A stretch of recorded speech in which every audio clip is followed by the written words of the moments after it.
You're listening to the Public Health Entrepreneurs Podcast with your host, Dr. Charlotte Huntley. Greetings, everyone, and thank you for joining me on this episode. On this podcast, we explore topics of interest for professionals who are at this intersection of public health and entrepreneurship. My name is Dr. Charlotte Huntley, and I'm thrilled that you've decided to join me on this episode. I'm a public health entrepreneur, and I have over 25 years of experience in healthcare and in public health, and I've helped so many entrepreneurs along the way. I'm going to share with you on the topic of practicing gratitude. We're going to slow down what this all means and just go deeply on this episode for just a few minutes that we have together. I want to make this really easy for you to take action on. Practicing gratitude is a powerful tool that rewires our brains to focus on the positive aspects of life and reducing stress and anxiety while boosting mental well-being, motivation, and relationship quality. I'm going to share a very effective, impactful, and sustainable way to practice gratitude as a public health entrepreneur. And I'm talking about impact journaling. So it's a weekly practice. So let's assume that you're not journaling already, or maybe you have a journaling routine. This could be something in addition to that. Think of it as a weekly practice, as I said. So set aside 15 minutes, and let's say you pick Fridays, because Fridays often are the days that we tend to wrap up the week and we start to prepare for the weekend or prepare for next week. So if you set aside 15 minutes every Friday for this activity, and I do mean put it on your calendar. If you're like me, it has to be on the calendar for it to happen.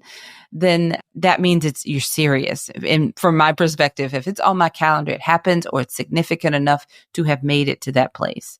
So set aside 15 minutes for impactful journaling or gratitude journaling, if you want to call it that, and put that on your calendar.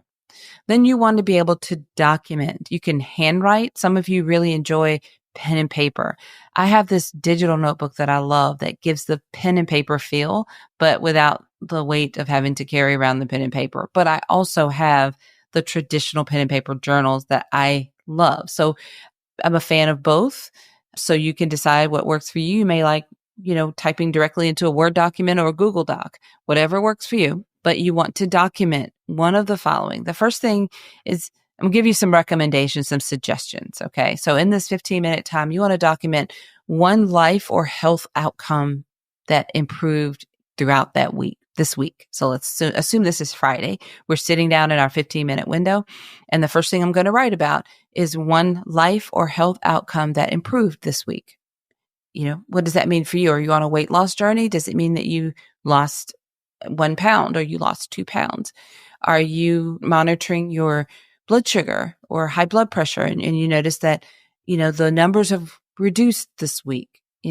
What is one life or health outcome that improved this week? You want to document that.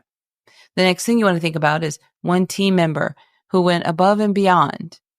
Maybe you have maybe you're a team of one, but if you really think about it, you have team. You have some sort of support. Is it that you have a contractor that helps you with some projects, or do you have someone that you contract with a service that helps you conduct business? And if you truly are a solo team of one and you have no other support, then maybe you could just skip that one. Here's another idea. Document one learning opportunity or challenge that you overcame. That's a good one, because every week we overcome challenges, or we find ourselves in these opportunities where we are learning from that situation, or we are, just dealing with the nuances that make what we do through our businesses just a little tough sometimes, but we managed to get through it this week. So document one learning opportunity or a challenge that you overcame. And then here's another prompt.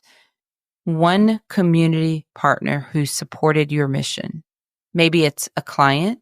Maybe it is someone who just really enjoys your business and they promoted you or posted about you on social media or told someone else about your services. Or maybe it's a previous client that raved about something that you helped them with. What one partner or client helped support your mission? And maybe it's a family member who told someone else because they're really proud about what you're doing. And that helped to, the word out about your business a little bit, spread it out a little bit more. So that's something to document. Review these, entries on a monthly basis, and you'll start to notice patterns, and it can help you maintain perspective. It's very easy for us to forget about the things that we overcome, the things that we are winning on, and some of the things that we are accomplishing, because we're generally wired to focus on what we don't have instead of what we do have. So this practice, just 15 minutes a week, can make a huge difference. All right. The key is consistency over perfection. Remember that. By regularly acknowledging what we're thankful for, we create a positive feedback loop that makes us more resilient, impactful, and effective in both our personal and professional lives. As we wrap up this episode, I'd like to express my gratitude for each and every one of you for listening to this podcast and following this podcast. I actually do this in the introduction of every single episode, and I sincerely mean it every single time that I express it.